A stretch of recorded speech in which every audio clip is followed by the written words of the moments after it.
What if I told you that one of America's former presidents, someone who held the most powerful office in the world, chose to live in a modest one-story home worth less than some luxury cars and gave away much of his money instead of hoarding it? That's the surprising truth about Jimmy Carter, a man known not just for his presidency but for how he chose to live after it. While many ex-presidents rake in millions through speeches, book deals, and high-paying board positions, Carter quietly returned to his hometown of Plains, Georgia, and went back to living simply, just like he did before stepping into the White House. His early life was spent on a peanut farm, where hard work wasn't optional, it was survival. That humble beginning shaped everything about how Carter approached money, power, and legacy. Unlike modern politicians who chase wealth and fame, Carter's focus remained on service. He earned just $200,000 a year as president, nothing compared to the fortune many public figures chase today, but he never let money drive him. After leaving office in 1981, Carter could have cashed in big. Instead, he built the Carter Center, an organization that fights disease, protects human rights, and promotes peace across the world. He also supported groups like Habitat for Humanity, where he was often seen hammering nails and building homes well into his 90s. He didn't just write checks, he showed up, worked hard, and led by example. So how did Carter make his money? It wasn't politics. It was his writing. He published over 30 books on topics like faith, politics, and life lessons, and those sales slowly added up.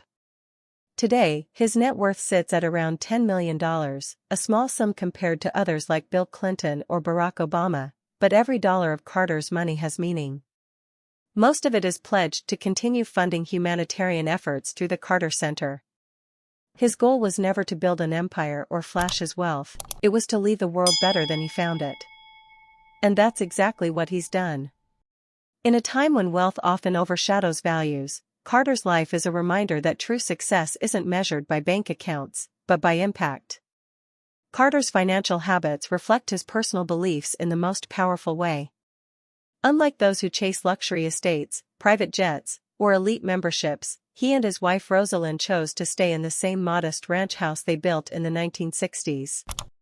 The house, worth around $200,000, is not only far below the real estate owned by other former presidents but even below many upper-middle-class homes in America.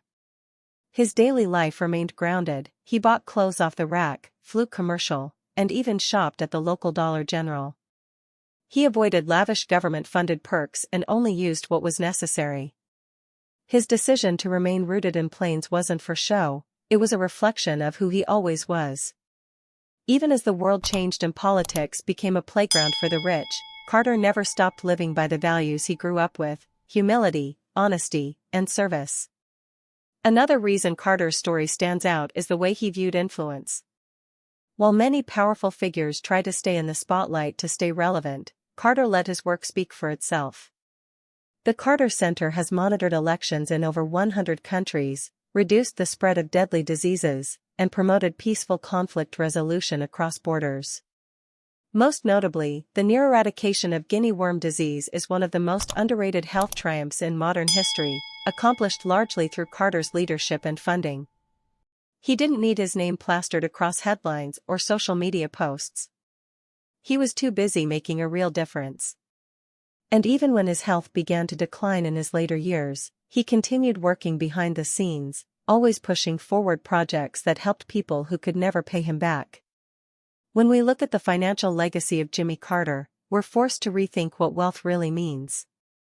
Yes, he earned money from his books, and yes, he had enough to live comfortably. But Carter's value never came from his wallet, it came from his willingness to give. He was one of the rare leaders who could have had everything but chose to live with less, so that others could have more. That kind of leadership is hard to come by in today's world. Carter's story teaches us that being rich isn't about what you keep, it's about what you give. It's about using your position to uplift others rather than yourself. And maybe that's the real definition of legacy. In the end, Carter won't just be remembered as a former president. He'll be remembered as a man who used every tool he had, his time, money, knowledge, and heart, to try and heal the world.